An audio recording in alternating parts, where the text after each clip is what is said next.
పొడి దగ్గు, జలుబు అనేవి పిల్లలు, పెద్దలు ఇద్దరినీ ఇబ్బంది పెడతాయి. ఎందుకంటే ఇవి చాలా అసౌకర్య పరిస్థితిని తెచ్చిపెడతాయి. అందువల్ల రోగి పదే పదే ఇబ్బంది పడతాడు. దగ్గు కారణంగా అతని ఛాతీ వరకు నొప్పి వస్తుంది.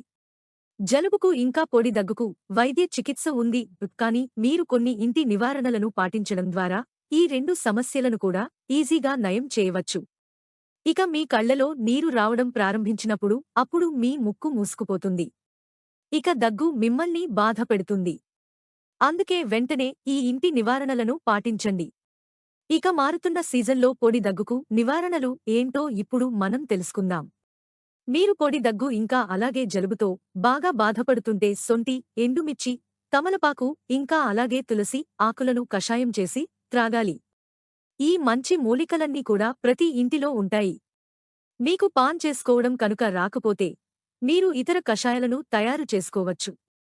ఇక ఈ మూలికలన్నింటినీ కషాయాలను తయారు చేయడానికి మీరు ఒక పాత్రలో 2 గ్లాసుల నీటిని తీసుకుని ఆ తరువాత దానికి ఈ మసాలా దినుసులను కలపండి. ఇక వాటిని ఖచ్చితంగా ఒక 10 నిమిషాలు ఉడికించాలి. నీరు సగం మిగిలినప్పుడు దానిని ఫిల్టర్ చేసి మీరు గోరువెచ్చగా తినండి. కావాలంటే అందులో మీరు బెల్లం కూడా వేసుకోవచ్చు. ఈ కషాయాన్ని రోజుకు 2 సార్లు తీసుకోవడం వల్ల పొడి దగ్గు, జలుబు నుండి చాలా ఈజీగా ఉపశమనం లభిస్తుంది.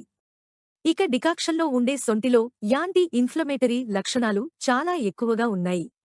ఇది వాపు, నొప్పి నుంచి ఖచ్చితంగా ఉపశమనం కలిగిస్తుంది. అల్లంలో ఉండే జింజెరోల్స్ ఇంకా షోగోల్ అనే పదార్థాలు శరీరంలో ఇన్ఫ్లమేటరీ ఉత్పత్తిని తగ్గించడం ద్వారా నొప్పి, వాపు నుంచి చాలా ఈజీగా ఉపశమనాన్ని అందిస్తాయి. బ్లాక్ పెప్పర్లో కూడా యాంటీ ఇన్ఫ్లమేటరీ గుణాలు చాలా ఎక్కువగా ఉన్నాయి. ఇది వాపును చాలా ఈజీగా తగ్గిస్తుంది. జలుబు, ఫ్లూ నుండి కూడా చాలా ఈజీగా ఉపశమనం అందిస్తుంది.